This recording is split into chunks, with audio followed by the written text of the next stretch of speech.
زخمی بابے دی جھولی تو کیویں دی معصوم اٹھائی گئی بابا جانے یا دی جانے زخمی بابے دی جھولی تو کیویں دی معصوم اٹھائی گئی بابا جانے یا دی جانے۔ اعوذ باللہ من الشیطان الرجیم، بسم اللہ الرحمن الرحیم، وبہ نستعین وہو خیر المعین، اللہم صلی علی محمد وآل محمد۔ میرے محترم ذویل احترام سامعین کرام، دین اسلام دین فطرت ہے اور مصیبت کے وقت رونا بھی انسانی فطرت کے تقاضوں میں سے ایک تقاضا ہے۔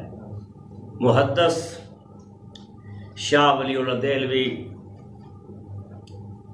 اپنی کتاب حجت اللہ البالغہ جلد نمبر 2 صفحہ نمبر 38 پہ لکھتا ہے، میت پر رونا اور اس پر غم کرنا ایک طبعی امر ہے جو فطرت بشری سے جدا نہیں ہو سکتا۔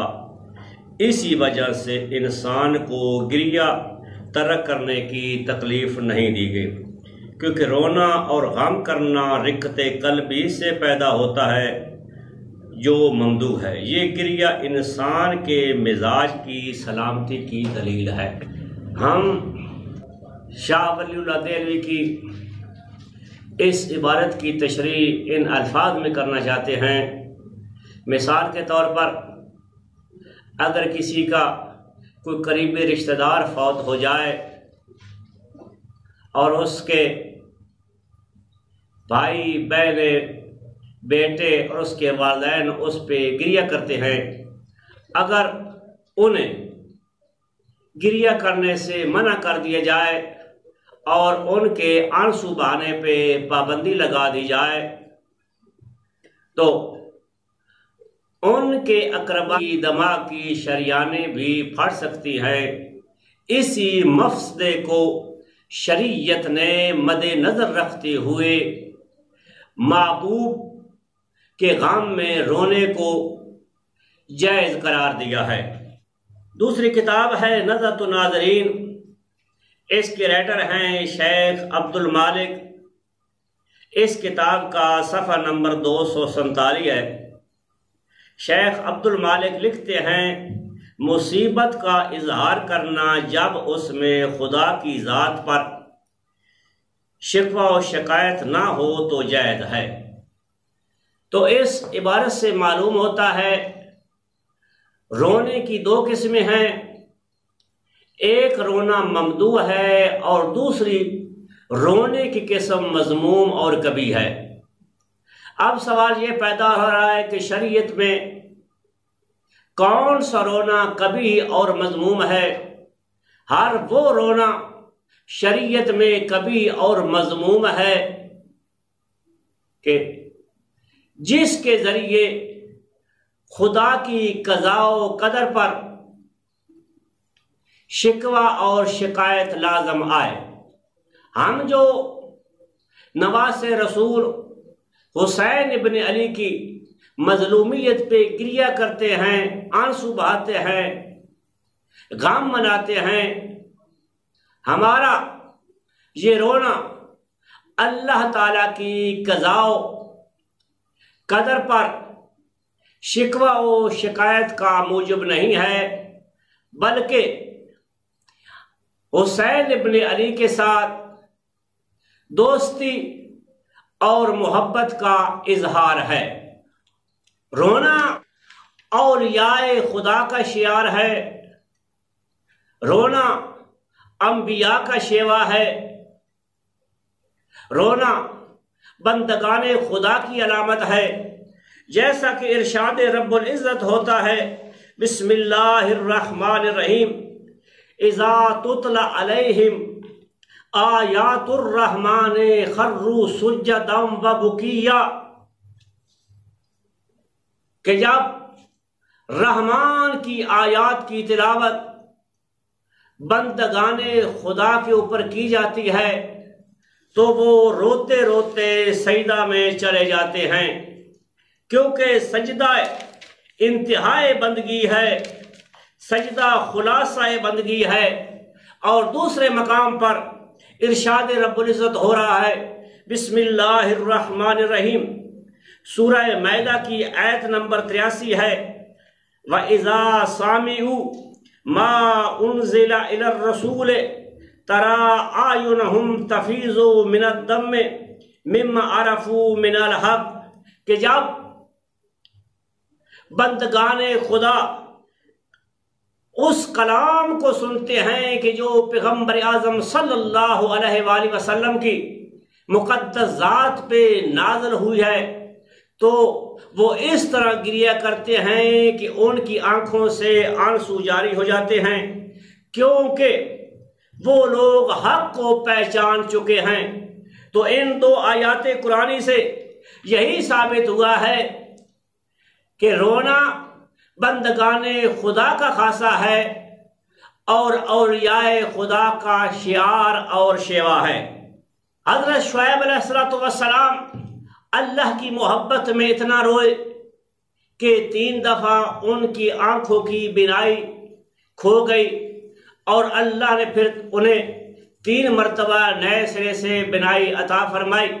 اور اللہ نے پوچھا، اے شعیب تو کب تک روتا رہے گا اور کب تک میں تیری بینائی لوٹاتا رہوں گا؟ کیا تو جہنم کے ڈر سے رو رہا ہے یا تو جنت کے شوق سے رو رہا ہے؟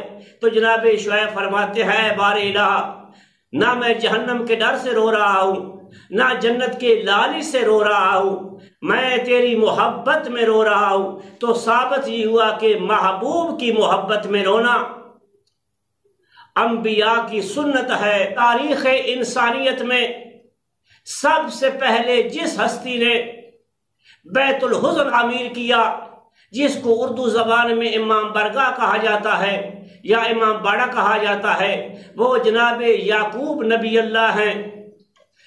اس اللہ کے نبی نے کنان شہر کے بہر ایک خاص کمرہ تیار کیا، جس کو عربی زبان میں بیت الحزن کہا جاتا ہے، فقط یوسف کی عزاداری برپا کرنے کے لیے، یوسف کا غم منانے کے لیے، یوسف کی محبت میں رونے کے لیے صبح سویرے اپنے گھر سے برآمد ہوتے اور اس بیت الحزن میں تشریف لے جاتے، سارا دن یوسف کے فراق میں گریہ کرتے رہتے۔ اتنا یوسف کے فراق میں یہ اللہ کا نبی رویا، کمر جھک گئی، آنکھوں کی سیاہی سفیدی میں تبدیل ہو گئی۔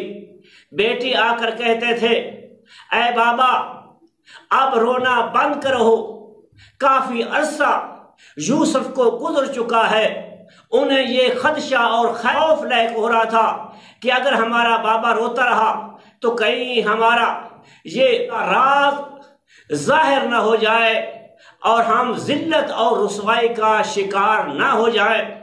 تو اس سے 2 باتیں کلیئر ہو گئی ہیں کہ زندہ کے غم میں رونا جناب یعقوب نبی کی سنت ہے، اور رونے کے لیے مخصوص جگہ تیار کرنا بھی یہ جناب یعقوب نبی کی سنت ہے۔ اے شیعان حیدر قرار، دشمن تمہاری اس گریہ زاری، اس عزاداری، اس ماتمداری کا فلسفہ سمجھ چکا ہے، اس لیے وہ تمہیں ماتم کرنے سے منع کرتا ہے، تمہارے جلوسوں پہ حملہ کرتا ہے، تمہاری عزاداری کو ختم کرنا آتا ہے، کیونکہ انہیں پتا ہے کہ اگر لوگ ذکر حسین میں آئیں گے، شہادت حسین کو سنیں گے، مصائب حسین کو سنیں گے، تو حسین ابن علی کے قاتلوں کے چہرے بے نقاب ہو جائیں گے۔ اسی وجہ سے علامہ غزالی نے فتویٰ دیا تھا، جس فتوے کو سوائق المور کا کتاب کے اندر ابن حجر مکی نے نقل کیا ہے کہ وائز پہ حرام ہے کہ ذکر حسین کرنا، کیونکہ اس سے بغض صحابہ پیدا ہوتا ہے۔ عزادارو، مظلوم کربلا کا بیمار بیٹا سید الساجدین اپنے بابا کے غم میں اتنا روئے، جب آپ کے سامنے کھانا پیش کیا جاتا تب بھی روتے، جب آپ کے سامنے پانی پیش کیا جاتا تب بھی روتے، اور منہ پھیر لیتے کربلا کی طرف اور اپنے بابا سے مخاطب ہو کر کہتے، اے بابا مجھے تو پانی بھی مل گیا ہے، میرے سامنے کھانا بھی رکھا گیا ہے، تجھے تو 3 دن کا بھوکا پیاسا کربلا کی گرم ریت پر ذبح کر دیا گیا ہے۔ اور جب سید الساجدین واپسی کربلا آتے ہیں تو اپنے بابا کی قبر پر اپنے انگشت مبارک کے ساتھ یہی عبارت لکھتے ہیں کہ اے لوگو، یہ اس مظلوم کربلا کی قبر ہے کہ جسے 3 دن کا بھوکا پیاسا ذبح کیا گیا۔ آخر دعوانا ان الحمدللہ رب العالمین۔